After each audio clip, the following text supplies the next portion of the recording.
एक बार गौतम बुद्ध का एक गांव में प्रवचन का आयोजन किया गया। वे रोज प्रवचन देते थे।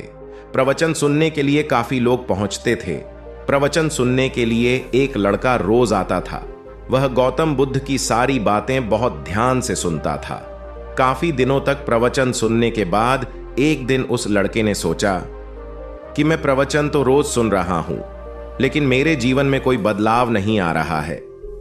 बुद्ध बातें तो अच्छी बताते हैं, लेकिन कुछ लाभ नहीं हो रहा है। मुझे इस बारे में बुद्ध से बात करनी चाहिए। अगले दिन वह लड़का बुद्ध से बात करने की इच्छा लेकर पहुंच गया। बुद्ध का प्रवचन शुरू हुआ और वे कह रहे थे कि अगर कोई व्यक्ति हम पर गुस्सा करता है तो वह हमसे ज्यादा खुद का नुकसान करता है।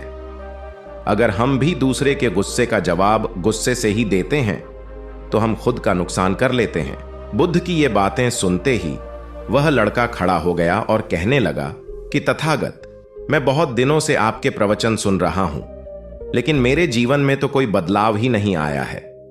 मुझे तो प्रवचन सुनने से कोई लाभ नहीं हो रहा है। बुद्ध ने अपने प्रवचन बीच में रोके और उस लड़के की बात सुनने लगे। जब वह लड़का चुप हो गया तो बुद्ध ने उससे पूछा कि तुम कहां रहते हो? लड़का बोला कि मैं यहीं पास के गांव में रहता हूं। बुद्ध ने कहा कि गांव से यहां तक की दूरी कितनी होगी और यहां आने में कितना समय लगता है? उस लड़के ने बुद्ध की बातों का उत्तर दिया तो बुद्ध ने फिर पूछा कि यहां आते कैसे हो? उसने बताया कि मैं कभी पैदल आता हूं, कभी सवारी का कोई साधन मिल जाता है तो उससे आ जाता हूं। बुद्ध ने फिर एक प्रश्न पूछ लिया कि क्या तुम यहां बैठे बैठे अपने घर पहुंच सकते हो? यह प्रश्न सुनकर वह लड़का और वहां बैठे सभी लोग हैरान हो गए। लड़के ने कहा कि यह कैसे संभव है?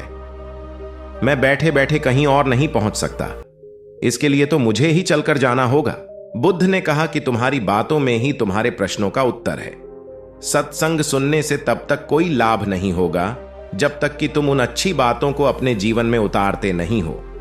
जब तक तुम अच्छे काम नहीं करोगे, बुराइयों से दूर नहीं रहोगे, तब तक तुम्हारे जीवन में कोई बदलाव नहीं आएगा। सिर्फ प्रवचन सुनने से, यहां बैठने से जीवन में कोई बदलाव नहीं आएगा। बुद्ध ने आगे कहा कि अगर तुम कोई अच्छा काम करना चाहते हो तो उसके लिए तुम्हें प्रयास करने होंगे।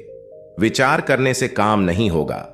सत्संग में तुम्हें सही गलत बातों की जानकारी मिलती है, लेकिन उन्हें अपने जीवन में किस तरह उतारना है यह तो तुम्हें ही तय करना होगा। तुम्हें प्रयास करने होंगे, तभी जीवन में सुख, शांति और सफलता मिल पाएगी। सत्संग करते रहने से हमारी बुद्धि पवित्र रहती है और हमारा मन गलत बातों से बचा रहता है। अगर हम सत्संग नहीं करेंगे तो हमारे विचार भटक सकते हैं। इसीलिए अच्छी किताबें पढ़नी चाहिए, अच्छे लोगों की संगत में रहना चाहिए। ज्ञान को अपने व्यवहार में लाना आवश्यक है।